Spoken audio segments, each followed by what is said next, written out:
This week on Wealth Track, an emerging markets puzzle. Emerging market economies are growing fast, have exploding young workforces, and healthy balance sheets. But the stocks have declined dramatically since last spring.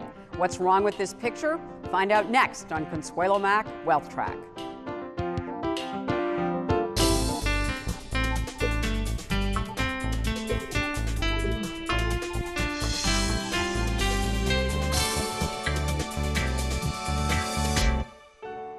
The company you keep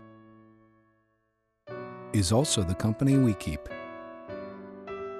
Together, we help provide a lifetime of guaranteed income and investment solutions.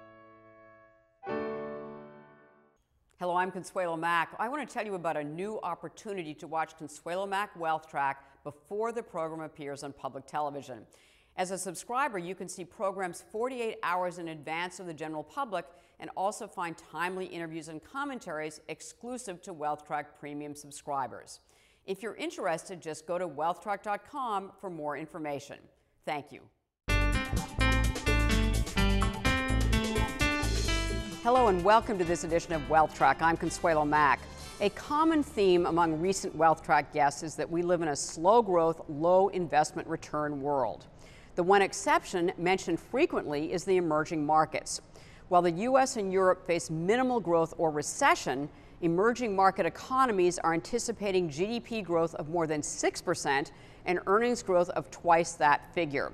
Yet so far this year, the iShares MSCI Emerging Markets Index, ETF, has suffered bear market declines from its May high. Could this be a good time to buy? Well, there is a strong long-term case to be made for emerging markets investing. Emerging market economies now represent 86% of the world's population and by one measure account for some 50% of world GDP. Yet emerging markets account for just 12% of global stock market capitalization. When we talk about emerging markets, they represent a highly diverse group of countries. Per capita income in South Korea and Taiwan at $22,000 is as high as in some European countries, while per capita income in giant India is just $1,500. Russia and Brazil are resource exporters, while Turkey and China are big resource importers. A common thread is rapid urbanization, fast-growing populations of young people, an exploding workforce, and a burgeoning middle class that is giving rise to a new generation of consumers. As this chart shows, emerging market consumption has already eclipsed that of the U.S. And while Europe, Japan, and the U.S. are saddled with high government and household debt, the balance sheets of the emerging market economies are healthy. Asian countries underwent their painful deleveraging cycle in the aftermath of the credit crisis back in 1997 and 98. Asia now boasts big current account surpluses and huge reserves, a result of exports and high personal savings. In Latin America, Brazil has emerged from decades of high inflation to become a resource-rich economic powerhouse with a solid currency and attractive credit markets. Emerging market bonds as well as stocks are gaining new respect. More than 50% of emerging market bonds are now rated investment grade. These bonds are the focus of one of our guests. She's Kristen Seva, co-manager of the Los Angeles-based Payden Emerging Markets Bond Fund. The fund has returned over 10% a year over the past 10 years and over 18% a year over the past 3 years. Kristen has been managing the fund since 1998 and is a member of the Investment Policy Committee of Payden & Regal, the fund's investment management firm. Our second guest is another emerging market specialist, but stocks are his field. He's Robert Horrocks, Chief Investment Officer at Matthews International Capital Management. He manages the firm's Asian Growth and Income Fund, rated 5 stars by Morningstar. Horrocks earned a PhD in Chinese economic history at Leeds University in the UK and has spent his career in the Asian financial world. He is fluent in Mandarin. I began the interview by asking each of them to explain the severity of the recent decline in emerging markets given the progress they have made. Over the past couple of months, what you've seen is a number of concerns over global growth slowdown. So economic data that's come out slower than expected, both in the U.S. and in Europe, along with the whole sovereign debt crisis in the European space and concerns about policymaking there. So in addition to that, you've seen a lot more volatility, not only in the emerging market risk space, but anything that's considered a risk asset, if you will. In that kind of environment, you see treasuries rallying as a safe haven and all other risk markets selling off. So emerging markets has gotten caught up in all of this, even though the fundamentals of emerging markets themselves have not changed materially. I will say, however, that emerging market growth expectations, given a global slowdown, have also come off somewhat. And so if you're looking out towards 2012, growth expectations are starting to be curbed both in the developed markets and in the emerging markets, even though that differential is still quite wide. So is this just part and parcel of investing in emerging markets in Asia? Just something we should get used to as equity investors there? Oh, they're traditionally quite volatile markets. I suspect they'll get less volatile at the margin as we go on. But what you're seeing is European investors, probably more so than US investors, liquidating Asian equity portfolios. That's one direct impact. You're seeing a slowdown in growth in Asia through links with the US and Europe through exports and things like that. But you're also, as people focus on the sovereign debt problems in Europe, they also look and worry about any issues that have been with credit growth in Asia. And China, India, all the central banks across the region, in fact, are treading on the brakes to try and slow down their economies. And so those sorts of worries are starting to filter into the markets as well. So are there real sovereign debt issues in the emerging markets as well? I mean, certainly, the Western world is fixated on their own problems, specifically in Europe. Could problems like that develop now in the emerging markets, in the government debt markets? By and large, no. I think that the emerging market sovereign space is much healthier than the developed market sovereign space. And I think that as investors look around the world and look at long-term investments in the debt markets, in sovereign debt, they're going to want to be in the emerging markets, which have lower debt to GDP, lower fiscal balances, about half of what you're seeing in the developed market space. And so those debt sustainability indicators are much more favorable in the emerging markets than the developed markets. And I think that's why you've seen a lot of inflows into emerging market debt over the past 12 to 18 months as an indicator of that debt sustainability favorability, if you will, in the emerging market space. And so I think you told me before we went on camera is that better than 50% of the emerging market sovereign debt, government debt, is actually now investment grade? That's right. The big market cap countries of Mexico, Russia, Brazil, all of those countries are investment grade, and a number of smaller countries across Latin America, Asia, the Middle East. And so it's really become a much different asset class than it was even 5 to 10 years ago. So give me the sales case for investing in emerging market equities in Asia specifically. What do they add to my portfolio that equities in other regions do not add? Well, if you don't invest in Asia, you're wiping out a good portion of the global economy. You're wiping out a good portion of the world's population. You're probably ignoring 30% or more of the incremental growth that will be added in the economy over the next 5 years. You're missing out on some emergent industries and emerging businesses that are operating in an environment where productivity is growing at a far faster rate than anywhere else in the world. Now, that's important.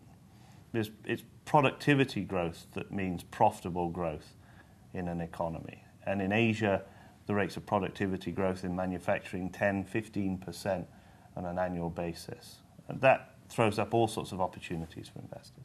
And so what role do emerging market debt issues have in my portfolio? Are they a non-correlated asset, for instance, to U.S. equities or different performers than U.S. bonds? What is their role in my portfolio? I think the role, especially now with treasuries being so low, is for potential higher yields. In our portfolio in emerging markets, it's about a 7.5% yield, as we're using both dollar and local pay instruments as well as corporates. So you have the potential for higher potential total return in yield, as well as that diversifying aspect.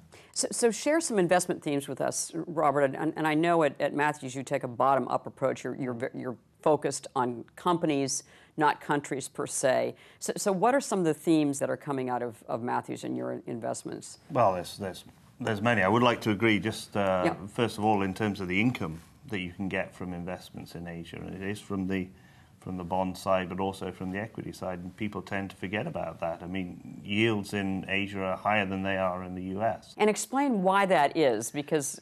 Well, there's a lot of family ownership in Asia. And as these families, one way of retaining control over the professional management that has come in to manage the businesses for them is to insist on getting paid a dividend. It's a way of receiving tangible value from your investment. It's a way of controlling the capital allocation, and it's a way of having a bargain between you and the management to make sure that minority shareholder interests are being protected. So yes, we do pay a lot of attention to dividend-paying companies. You find them across the cap scale, so it's not just the blue chips, but the mid and small caps as well. Now, as to where we try and anchor ourselves when we make these investments, you know, the main thing when you're investing in somewhere like Asia, I think it's a shame to then invest in the companies that are just participating in either these big global sectors like the materials sector, or are just manufacturing for end demand in the US and Europe. So we try and anchor ourselves into those companies that benefit from and facilitate the growth in wealth and the growth in sophistication of consumer purchasing in the Asian household. So the domestic consumer is a focus of the companies that you invest in? You know, it's broader than consumer. Yes, it's about retail. Yes, it's about consumption. It's also about media. It's about healthcare. It's about insurance. All of these sectors, these choices that are now in front of the Asian household that weren't available to them, you know, a decade ago. So Kristen, are there some themes that you find in your investing as well in the emerging market bonds? Sure. I think that in terms of credit quality, we like to look at those countries that we think are improving on the cusp of investment grade status, because that brings in a whole different class of buyer, crossover buyer. And so in Latin America, we've seen a lot of upgrades in some of the countries, some of the smaller countries like Colombia, Panama, Peru. And we like to get in and ride that upgrade to investment grade sort of run. Are those now investment grade? Yes. Peru and yes, Colombia and Panama, and Peru are all Uh-huh. investment grade. So you definitely see that progression and want to get in before you see that progression upward in credit quality. I think we're going to see that before too long in Indonesia, where you've seen great strides in terms of political stability, in terms of the debt management. It's a 250 million population, right. And to Robert's points about just development of a middle class and to a domestic consumption-led model of growth as opposed to a purely export-led, you're seeing that in countries like Indonesia or like Brazil. And so in those countries, we're also buying some corporate bonds. So in a country like Brazil, where we're seeing the development of the domestic market, we're in some consumer goods corporates, as well as Arcos Dourados, which is the Brazilian real-denominated McDonald's. Tell me about that, because one of the things that you've told me is that you won't buy corporate bonds in a countries whose debt you don't like. Why is that? What's the connection? It's because typically in the bond world, those corporates will trade at a spread or a premium above what you're getting for the sovereign.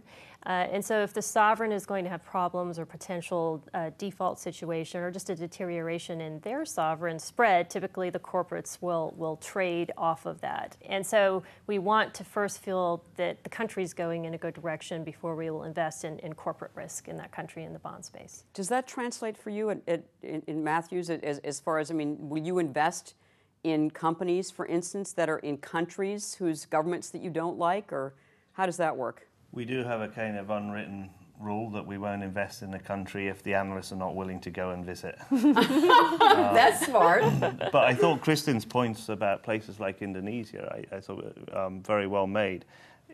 ASEAN and Indonesia, these sort of countries, are the kind of dog that didn't bark in the 2008-2009 crisis, because you had very stable transfers of power. You've seen that again in Thailand, which has had its share of political problems, and I don't want to pretend that those divisions have been resolved. But yes, you've had a peaceful election. That makes it easier for the bond investors and also for the equity investors. It just creates a better business environment generally. And our approach to Asia is we don't consider ourselves just investors in the equity markets. We consider ourselves owners of businesses. So yes, we pay a lot of attention to, has the nation developed a good environment for business to thrive and grow? To that point, as far as investment grades improving, so where are you seeing improving climates in Asia that perhaps your analysts will be more interested in visiting sooner rather than later? I think it's fair to say that there's been general improvement across the board. And one of the things, I mean, sort of to this point, on a micro level, I think too many people get hung up on the growth in Asia as the important thing to focus on. Well, actually, it's more, the growth kind of takes care of itself. It's the fastest growing part of the world. They're the fastest growing companies in the world. What you have to take care of is the corporate governance to make sure that management, shareholder interests are aligned, the incentives of management. And in that sense, we've seen a lot of improvement across Asia, from places like even the more developed markets like Japan, where they've paid more attention to paying dividends to investors, the places like Singapore and Hong Kong that have been doing this right for many a year, to places like Thailand, which now actually score pretty well on corporate governance for us, and more attention paid even in other parts of ASEAN like Indonesia. That's the important thing. It's like an Indy 500 race. You know, if you want to finish first finish. The important thing is to make sure that everything about the car is right. The speeds will take care of themselves. So let me ask you about the great unnamed, the country that shall not be named, as they used to say in Harry Potter, China. So your view of Chinese government and corporate debt and the credibility of reporting that you're seeing out of China? Yeah, I mean, we have very little in China, in Chinese debt. First of all, there's not much to buy in the spreads. The value that you're seeing on the sovereign side is really not there. We see other opportunities in Asia. And then on the corporate side, as you mentioned, just in terms of transparency and covenants and so forth, it has been a lot more difficult to get good information on some of those Chinese corporates. So that's an area that we have not invested heavily in. I think that corporates in other countries we're feeling much more comfortable with, whether it's Mexico or Brazil, or even in some of the quasi-sovereigns in Indonesia or Russian 100% owned sort of government companies. So we're looking at other areas where we're making our corporate bets beyond China. Credibility of China government reporting and also corporate transparency, and obviously one of the big scandals has been these shell companies the small Chinese companies that have used U.S. corporate shells to issue stock in the U.S., and that's been a big problem. Well, yeah, interestingly, they're reverse takeovers. So it's Chinese businesses buying into shell companies listed in places like the US and Canada, and therefore circumventing the listing rules. Now, 95% of what we do when we're investing in a place like China is through Hong Kong, which has well-established market institutions, well-established accounting and auditing firms, but more importantly, a culture of corporate governance that is built up over decades. Corporate governance is not something you can regulate, it's something you learn and something that's part of the culture. One of the interesting things that you told me, Robert, earlier was the fact that when you looked at the companies, these shell companies that were having problems, is that none of them paid dividends, and that in fact that dividends are almost like a marker of a real business. So can you elaborate on that a little bit? Well, dividends give you several things. Tangible cash from the investment. It's a signaling mechanism so that the company can say, we value you as a shareholder. And it's a way you can signal to the company and say, this is important to us. And it's a way of a restraint on misuse of capital. Because one of the problems in the past has not so much been out-and-out corporate malfeasance, but lots of CEOs want to build a legacy or build some kind of huge empire, and so therefore have had very inefficient investments into non-core businesses. And a dividend, that's not a perfect tool, but it is one tool that you use alongside frequent meetings with the companies just to gauge their level of seriousness as proper stewards of your client's capital. So when you think of comparing buying U.S. Treasuries, for instance, or U.S. corporates versus emerging market bonds, do we really need to reassess our view of what the emerging market debt market represents and make it a more integral part of our portfolios? Yeah, absolutely, and I think that that's a process that's been happening over the past several years. If you're looking not only at the retail side, but also at the institutional side, at long-term pension funds and foundations and endowments who have typically gotten emerging market exposure from emerging market equities and called it a day, I think they're looking at the emerging market debt side and saying, okay, it belongs in my fixed income portfolio too, particularly in a world where we're going to have very low interest rates in the developed market for a long time. I think it definitely does deserve that strategic part of an overall fixed income portfolio, whereas in the past it had much more been treated as a tactical allocation, particularly by institutions. They have a global portfolio, they may or may not use emerging market debt.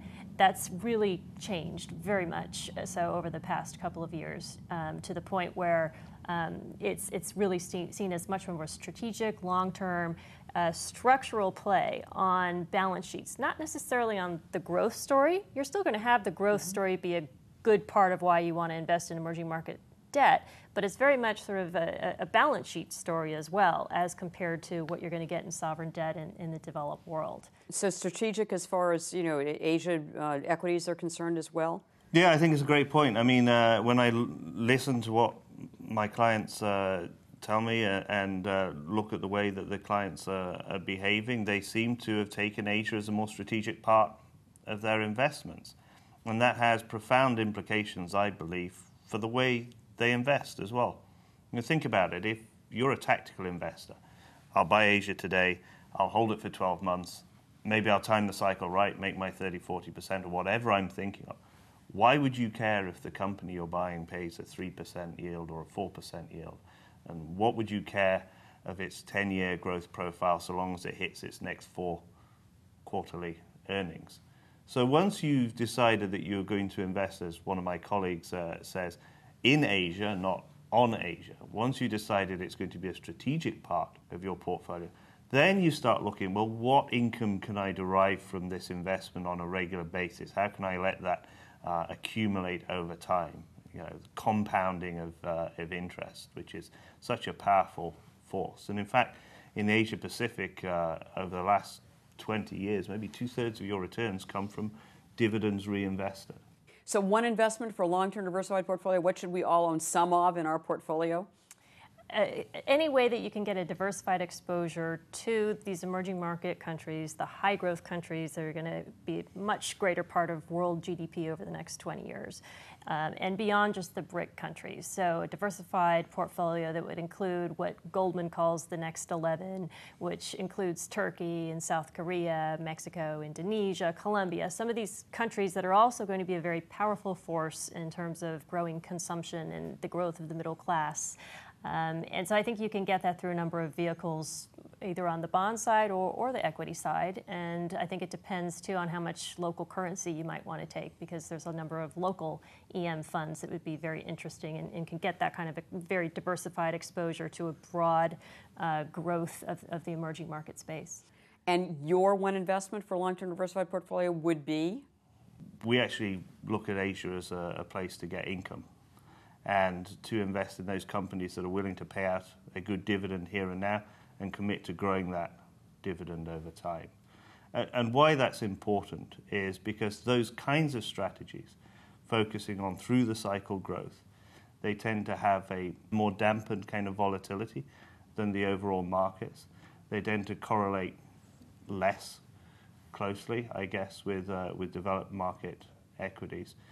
And I think for those people who have traditionally been scared off of the Asian markets and been tempted always to buy in when it's too expensive and to sell out when it's too cheap, I think that might be a more comfortable way for them to invest. So in an income-starved world, what I'm getting from both of you, which is really terrific for investors, is that there are income possibilities on both the bond side in emerging markets, and also certainly in the dividend side in the emerging markets, specifically in Asia, with Matthews Asia. So I appreciate you both for joining us, Kristen Sava from Payden Regal and Robert Horrocks from Matthews Asia Funds. Thanks very much for being with us on Wealth Track. Thank you. Thank you. At the conclusion of every Wealth Track, we give you one suggestion to help you build and protect your wealth over the long term. This week's action point: consider a diversified approach to investing in emerging markets. The simplest, least expensive, most straightforward way to invest in emerging market stocks is through an ETF. Vanguard's Emerging Market Stock Index ETF is the cheapest pure play.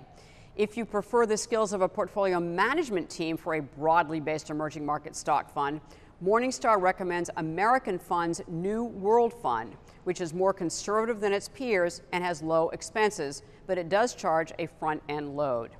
We hope you can join us next week. We are going to welcome back a veteran contrarian. He is David Rosenberg, former chief North American economist at Merrill Lynch, now chief economist and strategist in his native Canada at Toronto-based Gluskin Sheff. David spotted the storm clouds of our credit and housing troubles early on. He'll tell us what to expect now. For those of you who want to see our Wealth Track interviews ahead of the pack, we have a new opportunity for you. Subscribers can now see our program 48 hours in advance on our website. To sign up, go to wealthtrack.com. Thanks for watching, and make the week ahead a profitable and a productive one.